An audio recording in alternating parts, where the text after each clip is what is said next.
2. Good afternoon and welcome to the Mothers segment of the classroom here at Detail Fest. I'd like to start off by thanking Max for the air conditioning for starters. Evidently I'm the only guy in the state of Florida that's wearing long pants today, and it feels like it. I know you just finished another session that had similar type products, but today we're here to talk about the Mother's Professional line of polishes and compounds. We of course make a complete line of consumer products, but we came out with a line of professional products a few years back. We have some real advantages, we think, to our products with ease of use, with the long work time, a concentrated formula that's a great value for the person who's buying it to use it, and of course the lack of dusting, which saved a lot of time with cleanup. Eric Dunn from Lake Country is with us. We work closely with Lake Country, who is the leading pad manufacturer, whenever we're developing and testing products. So we make sure we have products that are easy to work with, the best pads that are available in the industry. We brought some of our professional products. We've got a trunk lid setting up here. We're going to talk a little bit about the products and show you how they work, and more importantly, hope a couple of you will come up here and try for yourself and see the finish you can get with the minimal amount of work and the ease of cleanup that will save you some time. If you're in a production environment where you're doing 3, 4, 5 cars a day, cleanup is a big deal. The more time you spend cleaning up splatter and dust, the less time you have to work on the vehicle. So if we can save you 15 minutes on every car you do, in a day's time, that gives you enough time to run another car through, which of course is more money in your pocket. So we're all about working smarter instead of working harder. Less effort and a better result. Eric can run through the different pads. I'm sure as you walked through the tent you saw pads in a multitude of colors, and it's not the Rainbow Coalition. What it is every pad has a different color, which signifies its cutting ability. From an aggressive cutting pad to a very soft finishing or glazing pad. So Eric can run through the different colors, and then we'll go back and talk about the product and how to choose the appropriate pad for the type of product that you're using. Eric? Welcome everybody. Thank you guys for showing up, appreciate it. I worked in the show yesterday. I get a lot of people that stop by and they get confused when they stop by our table and there's like a whole load of colors sitting there. What I'll try to do is take some of the confusion out. What I can tell you is there's no set standard in the industry for what each color does. Every company does it differently. What I can tell you is at Lake Country, all of our foams, that color line does that specific job. So for example, all of our yellow pads are cutting pads. All of our white pads are polishing pads. We specifically manufacture just pads, so what we do is we try to innovate and have different foams that actually do something instead of just saying, hey, here's a foam disc, go use it on your car. All of our foams are engineered foams. We spend a lot of time with R&D testing to make sure that the foams actually do what they're supposed to do, if that makes any sense.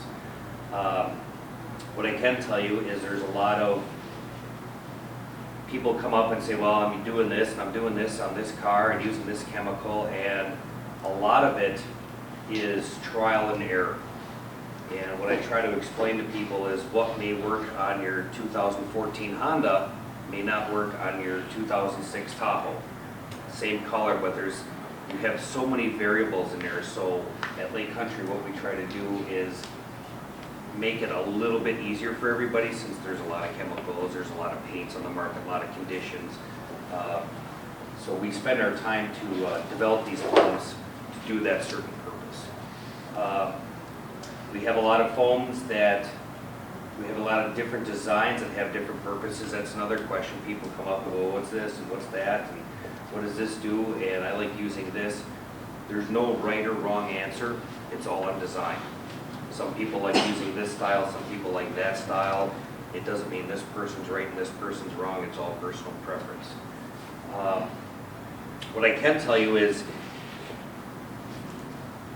we do a lot of testing with a lot of products there to help people out and to build systems and stuff. And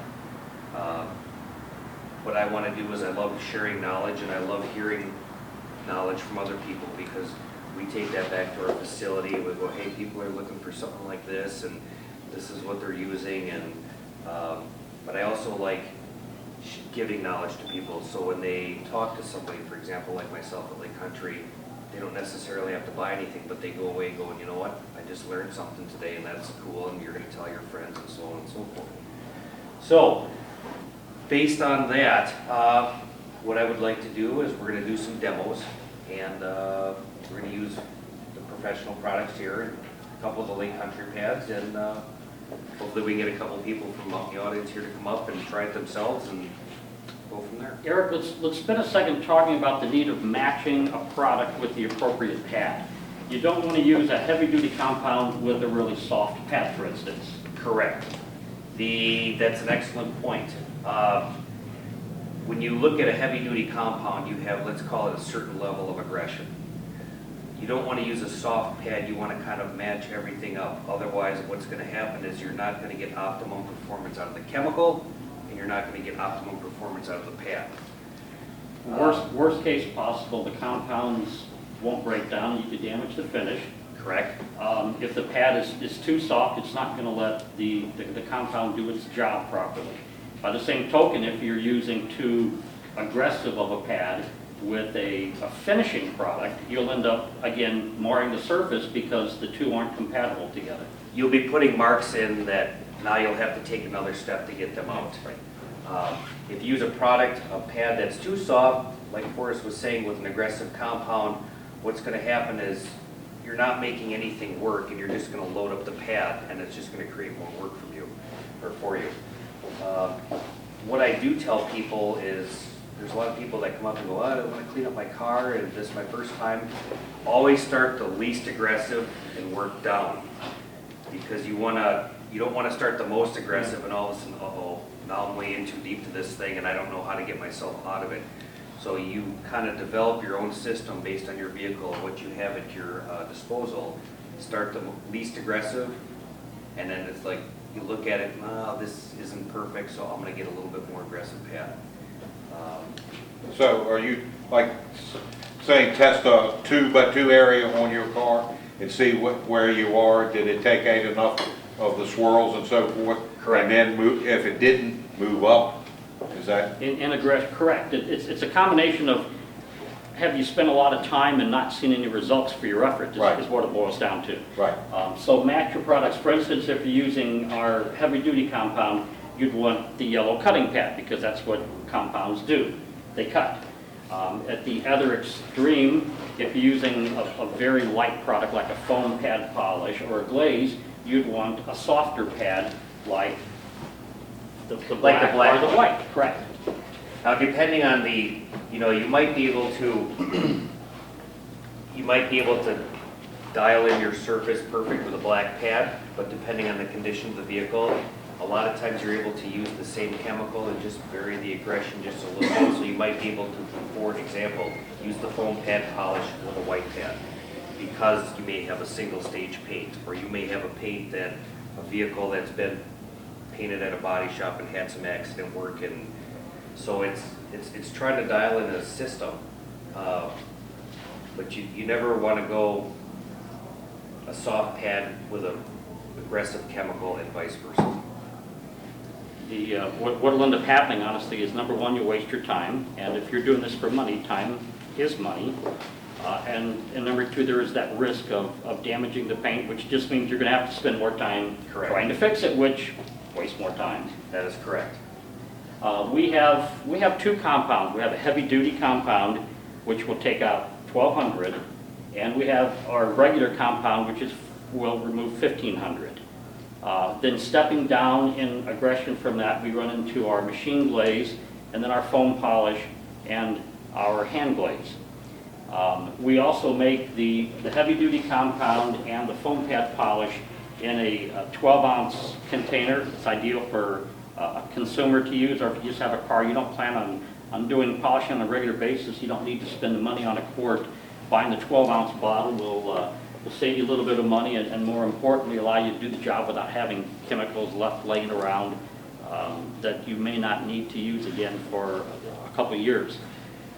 Pick the product that's appropriate for the product, the problem you have, and pick the pad that's appropriate for the polish, the paint finish, and the situation that you're trying to correct.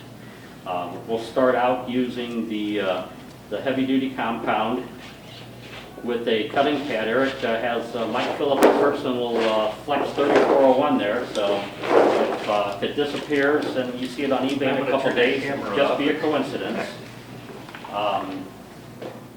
Now, since these are new pads, are you doing any kind of prep work? Normally what I would do on a brand new pad, you never want to run a dry pad on a painted surface. Forrest, may I use this? Yep. Okay. I missed it once with a little spray detailer just to soften it up. And then that's the rubber. Now, everybody's technique is different. I watch a lot of the forums, and there's some people that put the chemical on the pad. There's some people that put it on the surface. They do X's. I could sit here and fill in all these dots. It's all personal preference. What I normally do, which works for me,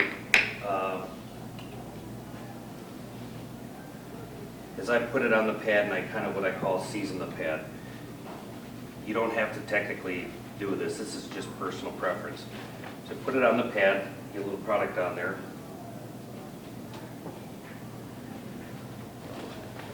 Now you can see I have a lot stuck in these CCS dimples, and that was the purpose of those.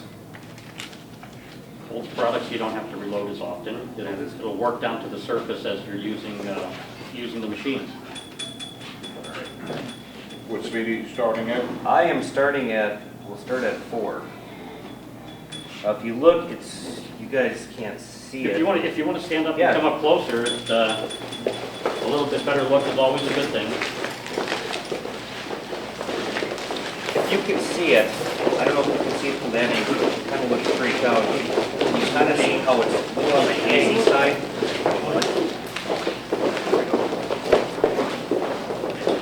Oh, it's not, you can see the little scratch down there from wiping it dry. And you can see the little cloudiness marks. Everybody see that? We'll take that. All right, so what we're gonna do is, let's bring this over my shoulder. Just the tip.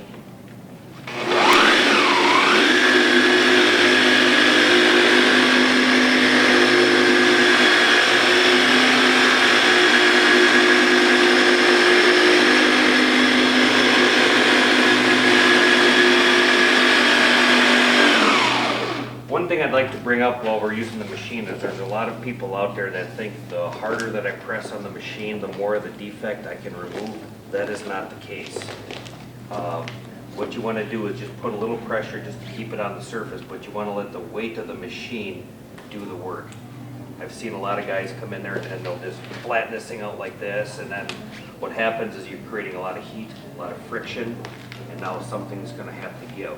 So what happens is usually the pad adhesive, because it can't disperse the heat, will fail.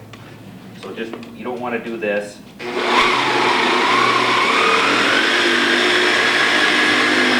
And if you notice the long working time, I know I'm from Wisconsin, and it's not this humid like it is in Florida. So being that it's humid in Florida, I get a lot of working time with the chemical. It's not dusting.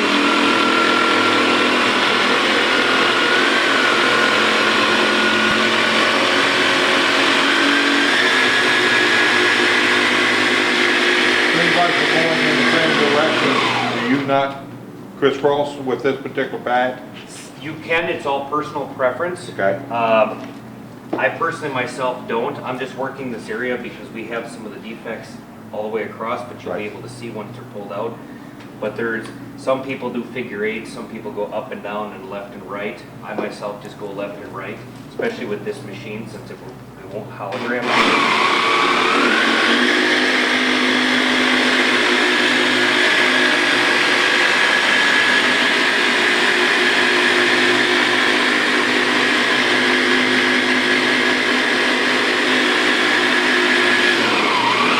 One thing I also want to mention is you want to work the chemical long enough to break down everything that's in it. There's a lot of guys that'll just do this in like 3 seconds and then they're wiping it off and nothing even had a chance to work, if that makes sense.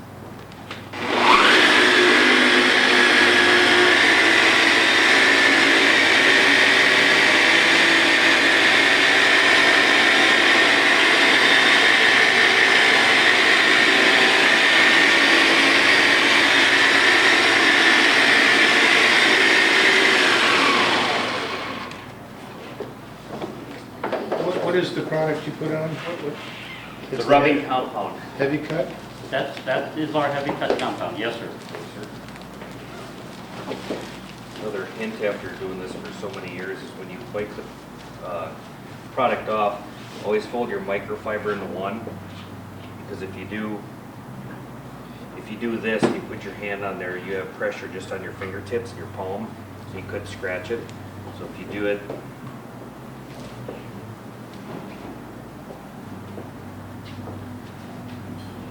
like this, now it's more constant pressure and it's more of a cushion.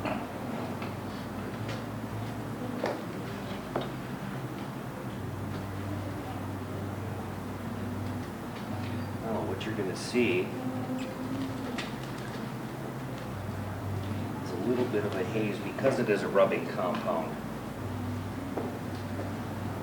You're doing your first initial cut, if that makes sense. Now you want to take that cut and refine it to get your vibrance back. So you see how it looks a little on the cloudy side? Yep.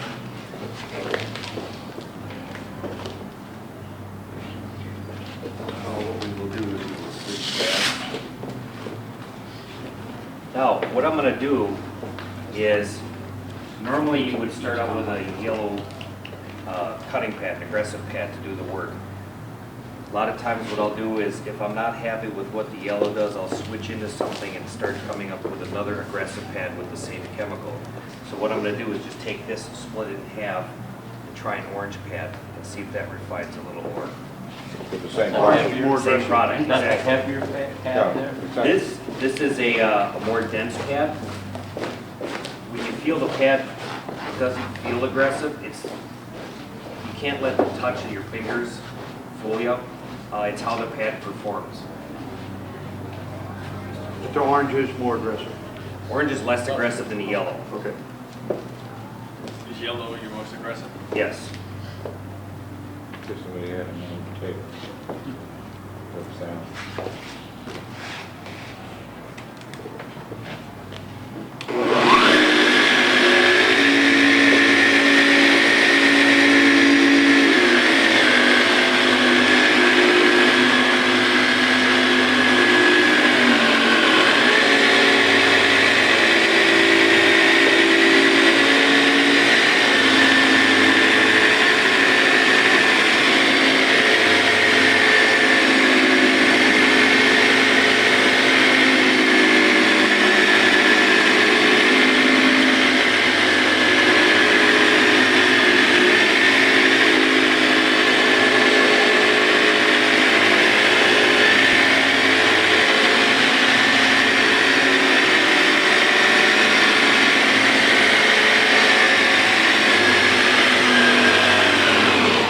Eric had mentioned earlier the little bit of hazing that was left behind by the heavy-duty compound.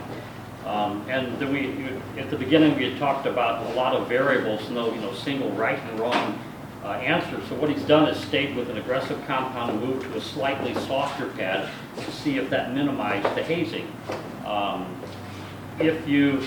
The alternative, of course, would have been gone straight from the compound and the most aggressive pad to a less aggressive product and a less aggressive pad to finish it up. But by testing on a small area like Eric's done, if you work the orange pad, for instance, and not as aggressive with the compound, there may not have been any haze, which meant he could skip the next step and save more time. Correct. Since every paint is different, you try to dial in a system on your own vehicle whenever you're doing it. So sometimes the yellow pad will do it, sometimes use the same chemical, switch pads, if that makes sense. But basically, if you're doing your own stuff, you start dialing in and understanding your paint on your car. Correct. You're not having to go back and test it out each time. Correct. Once you've determined the baseline, what works for you, you know next time you want Next to do time I it. go out to buy a second or Right. third set of pads, so I'm not using the same one through the Right. car, I'm only buying the ones that I The need. ones that you need, exactly. Save you time, again, save you money. And after you've removed your major defects, you want to move on to the finishing polish. And for that, Eric will start with the white polishing pad, which matches up, of course, with a polish. This is what's going to give the paint its final shine. When you work the product correctly, you'll be left with a flaw-free finish, no marring, no... Correct. So, and the larger one, that would be this That would one? be the foam pad polish. It's Okay. the same as the finishing polish, yes, sir. So if you didn't have any defects and you just basically polishing, Then you would probably want to start with the white pad like Eric is about to do, and the foam pad polish. Yes, sir.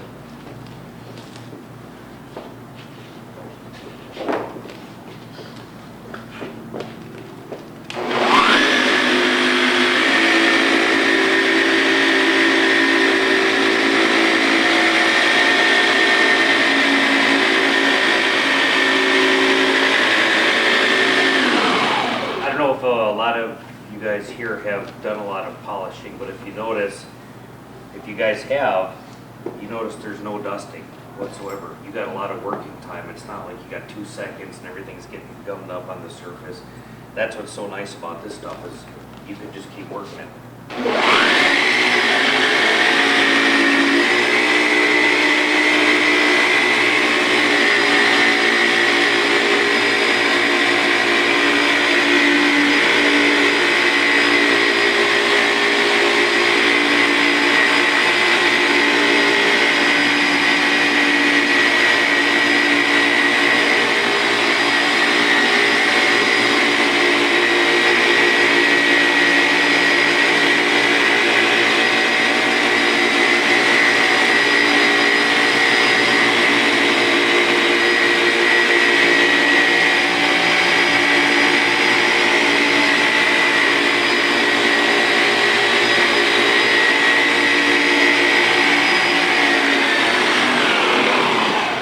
The one thing we've found over the years is everybody likes playing and making it look pretty, but nobody likes cleaning up at the end.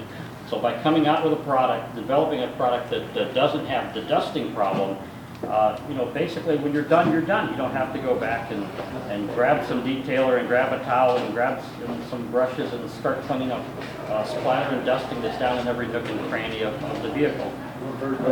So it gives you more time to go have fun, honestly, which is... Well, if you're not a professional and you're doing it all on your own, you also, if your garage is, you can try to keep it nice.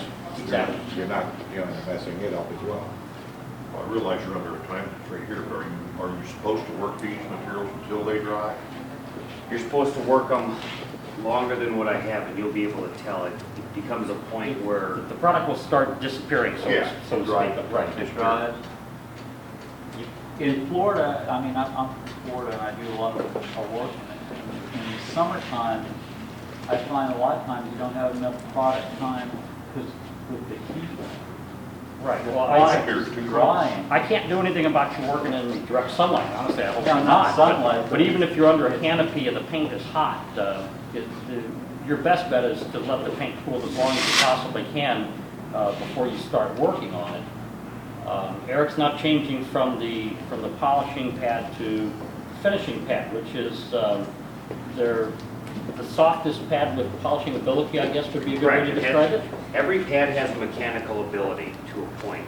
So for example, a waxing pad from Lake Country, it has no mechanical ability. So it's a big applicator for waxes, glazes, and sealants. This particular pad, well, this is a polishing pad. This is a little bit more aggressive, and then the yellow is even more aggressive. This one, the black polishing pad is, finishing pad is less aggressive than the white, but it does have a mechanical ability. So with a polish, it's going to actually do that. And there's some confusion out there. People say, oh, I'm going to polish my car with a wax. Polish, you're doing something to the surface. Waxing, you're just protecting it or sealing it. But polishing, you're trying to remove a swirl mark, a water mark, oxidation, anything like that. In the detail forum speak, jeweling your paint is the last step of creating the maximum shine and such. Now, that's when you go to the softest polishing pad and a nice finishing polish to give you the paint that final flaw-free finish before you go and put your protective product on the That's paint. the same polish. Yes, Correct. So Softer. polish, Softer. there you go. Right. I've never worked on this hood before, and this is where it kind of comes a little bit of a trial and error, just like this may work on this hood and it may not work on your vehicle. Right, right. Okay, what is the hand glaze? You went from the heaviest to the lightest down there, but you're still using the pad to apply that? The hand glaze is used by hand. Okay. It's honestly, it's a product the consumer wouldn't be using very often. That's something a body shop would use before they return the car to a consumer. Fresh paint, for instance. Make sure our voices are okay. Okay.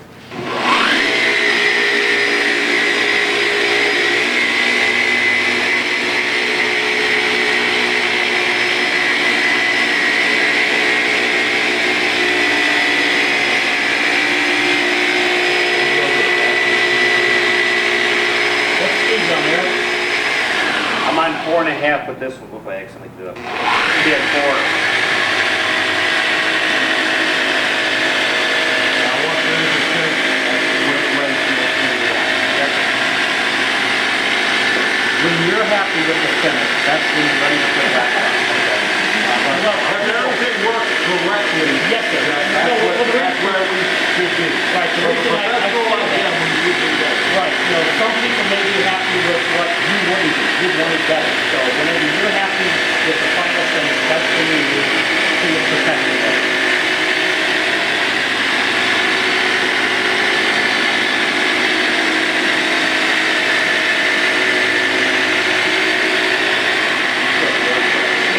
Yes, it does.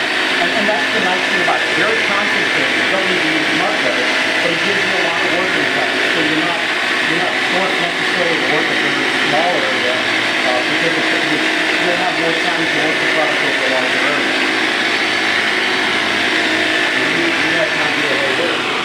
Is that?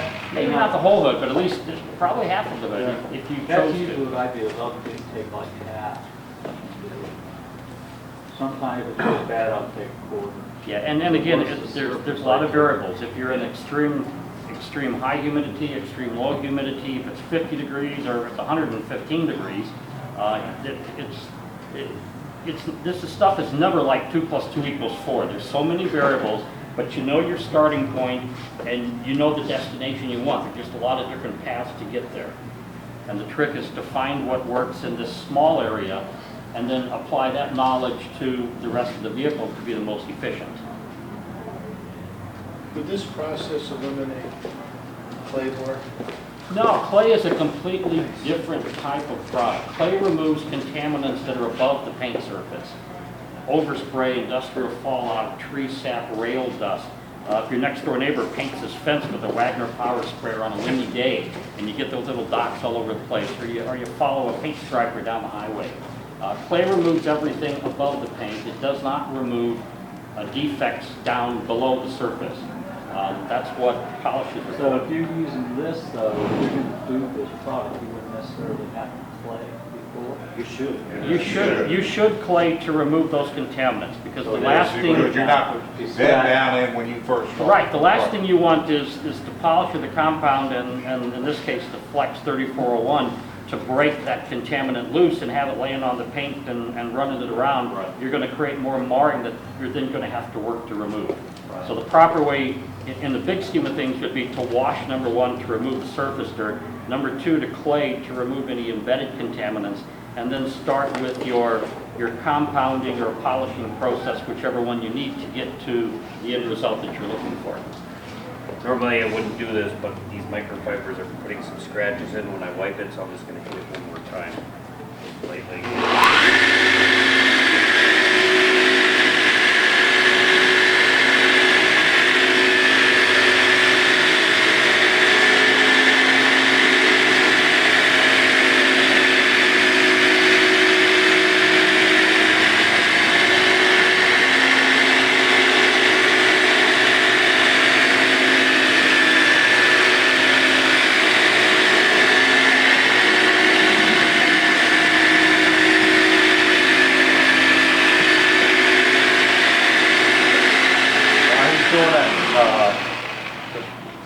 how do you recommend maintaining the quality of your pads? You know, you soak them afterwards in a solution or They sell, they have a powdered, citrus-based powdered cleaner, and you can dilute it in water, which is good. What you could also use is if you were in a pinch, you could use like an all-purpose cleaner, like a Simple Green. Take them in your sink. I would, or actually a 5-gallon bucket's better. Put in Don't like- use the sink because your wife gets really mad and asks me how. not in my garage. He doesn't come in there. Been there, done that. Yeah. But if you took a 5-gallon bucket, put in like 3 gallons of hot water, but to where you can still put your hand in there. What I normally do is take the pad, throw it in there, let it soak for 20 minutes, okay? Then take your hand, the water's still gonna be warm, take your hand and push the pad to the bottom of the bucket and agitate it. So now you're getting that soapy solution circulating through the pad. Then what you wanna do is take it out, you wanna wring it out, so you get all that stuff out, and then you want to rinse it out with clean water, and then wring it out again, and then let it dry. Set it out on someplace in the Right, but you want to set it somewhere where it's out of the sun, sun. and you want to set it somewhere where it's not going to be collecting a lot of stuff and flying around. Air drying is good. You do not want to seal a pad in a lot of people store them in Ziploc bags. Right. So they don't get things on them. Well, don't put it away when it's still wet or you may be growing mold. Yeah, it will. And unless you want to help recreate penicillin, you know, that's probably not a good thing. Okay. This is very, very helpful. Now, how many of you guys detail for money full-time or sometime? Anybody? How many people do it because it's fun? How many people don't know why they do it, but it involves machinery? The real man, and No, it's the pride of the product. exactly. The finished thing, it's not that you really want to go out there and work your ass off. I actually am trying to find ways to not work my ass off, but still get the results that I'm getting. Right, I mean, I can't vouch for you guys, but the whole idea behind having a car is to go ride it and have fun. with it, and be proud of it. Spending all afternoon making the car shiny is not having fun. Driving around a corner at, a couple miles an hour over the posted speed limit, that's fun. But by the same token, I want my car to look better than everybody else I hang out with. Right, Yeah, you go into, exactly. do a little cruise in, but you're. Yep. So, anybody want to play with some products? We have the Mike Phillips Personal Signature Edition Flex up here that I'll let you use Mike's machine and I won't even charge you for the privilege of it. And that opportunity may never come your way again. Yeah. The Flex 3401 One direction. it's not a robot. I would never suggest going to $1,500. Even when you vote on it, it still continues to turn This machine, if you watch it, a quarter cable, 74, 24, 73, 36. runs a lot. Once you apply load to it, it's oscillating a little bit. With the forced rotation machine, it continues to turn, so you get the honor. You never used one before? No. Oh, you like it? Yes, a lot of people can't justify the cost of the flex, but if you're serious about having fun, you do this flex now, it's nice to buy a good quality machine that allows you to have time and do the job in less time.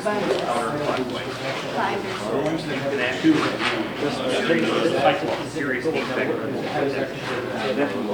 The cycle is more of a It's not working on a car. and I'm not sure about the record, which is more like the operation of a 42. By the way, what caused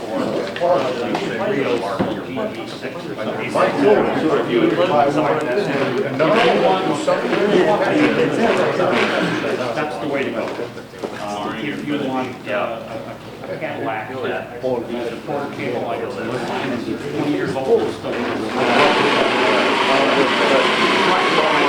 And some paints, like common paints, If I have are really soft. very So you That's that would do a better job station. because it has more oomph. So like, this is the one that they tell you, when you push down as much as you can't stop it. The joist spinning back like they're doing it, it's really not. Yeah, it still turns. If you got a regular DA, it will turn.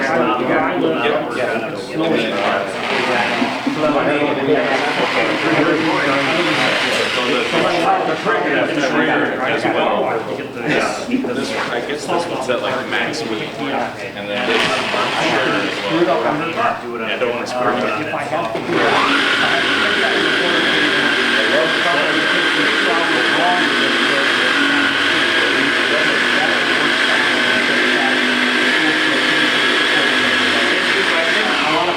Why are you spinning pushing 300 300? And I'm just asking. And I totally get that. No clue. Okay, no, I'm just asking. If you're willing to spin. I'm the not wheel, used to- That's totally, I was as far as I'm just, concerned, go ahead, it's no, that don't, right I there. was just curious. So, lighten up a little. Yeah, absolutely. I would suggest lightening up a little, You because can- what's you can gonna go happen buy is you're gonna a start creating Husky heat, friction friction. at the Home Depot, Snap-on. or whoever the hell sells those. That's just Or you can go from buy a building Snap-on. pads Both gonna do the and job. from working with the Snap-on, machine I guarantee companies. it's gonna last You're longer. not- Yeah. And you can. Why get you can tired? do Why like push after down that so you low, break. so hard? Even if there's no reason. If then you you have take to a private do it. drive, I will try. you know, you can really have to cut them off. If you like to put it the other way, again, whether you stand at the main, start striking the main, where you're gonna have it. That's what I was designing. I wasn't around there. So I like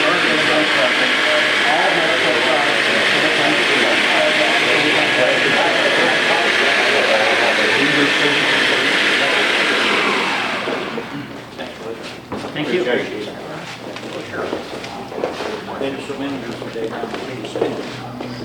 Well, the best thing you can do to make your head quit spinning is open up your wallet, go over to the tent and buy some of this stuff. Thank There you you. go, Forrest. To lay that stuff on there, bring it back. Other than your finger like that. Yeah, you could use a plastic thing if you want. This, Like a just, butter knife? you could do that. You could, you don't even have to spread it around. That's what works for me. Choice. Right, some people put a, like a bead on the car and then work that. Right. I don't like to put on hardware, a lot of times it's like, you're not careful, you hit it on. It's everywhere. And I know you're supposed to do it, but it's working. Sometimes you hit the switch you put in, and that's when you go on the window, and it's like, it's now it's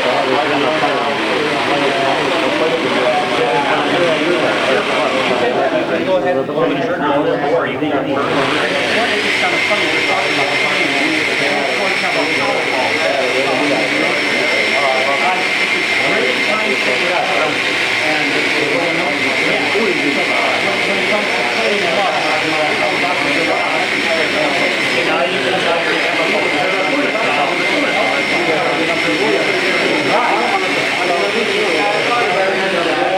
Yeah, just watch this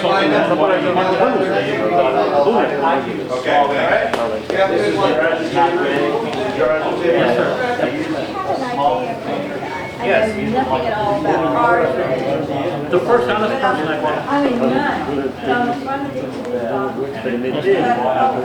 And he said, you got